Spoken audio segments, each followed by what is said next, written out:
कि वो ईरान के काउंटर अटैक के लिए भी तैयार है, यानी अमेरिका से वो इंटरसेप्टर मिसाइल इजराइल पहुंचा दिए गए, जिसके जरिए ईरान की मिसाइलों को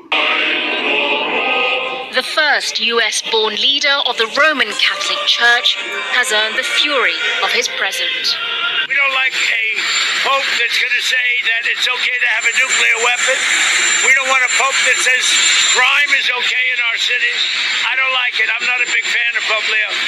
He's a very liberal person, and he's a man that doesn't believe in stopping crime.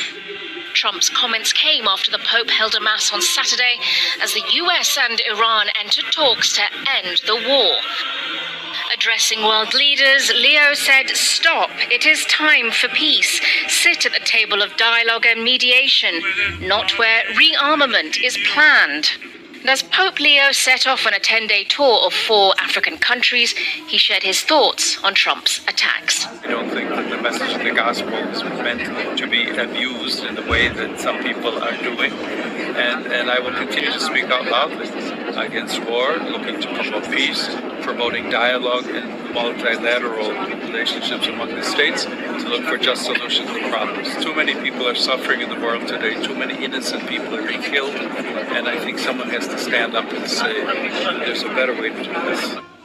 A stance firmly rejected by President Trump, who initially welcomed the appointment of a pope from the US.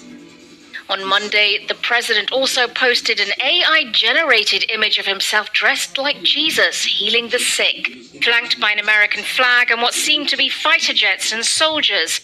But he deleted it later following backlash from his supporters, even as he doubled down on his criticism of Leo. There's nothing to apologize for. He's wrong. The other thing is he didn't like what we're doing with respect to Iran, but Iran is wants to be a nuclear nation so they can exterminate the world. Not going to happen.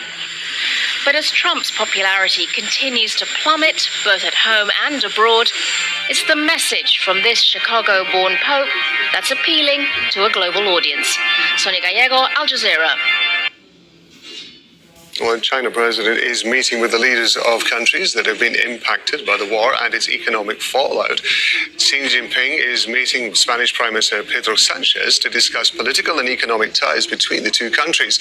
Earlier, Xi has met with Abu Dhabi's Crown Prince Sheikh Khalid bin Zayed as China calls for stronger relations with the Arab world. And also in Beijing is Russia's Foreign Minister Sergei Lavrov for talks on the US-Iran conflict and the blockade of the Strait of Hormuz. Beijing has affirmed its readiness to play a constructive role and contribute to peace in the Gulf region. Historic changes are unfolding in ways never seen before. Human society faces a choice between peace and war, unity or confrontation. We must strengthen coordination, enhance cooperation, and build a more solid, resilient and dynamic China-Arab comprehensive strategic partnership.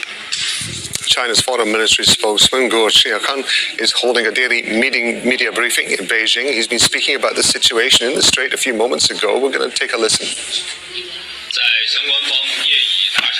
With the temporary ceasefire agreement reached by relevant parties still in place, the United States ramped up military deployment and resorted to a targeted blockade. This will only aggravate confrontation, escalate tension, undermine the already fragile ceasefire, and further jeopardize safe passage through the strait. It is a dangerous and irresponsible move. China believes that only a complete ceasefire can fundamentally create conditions for easing the situation.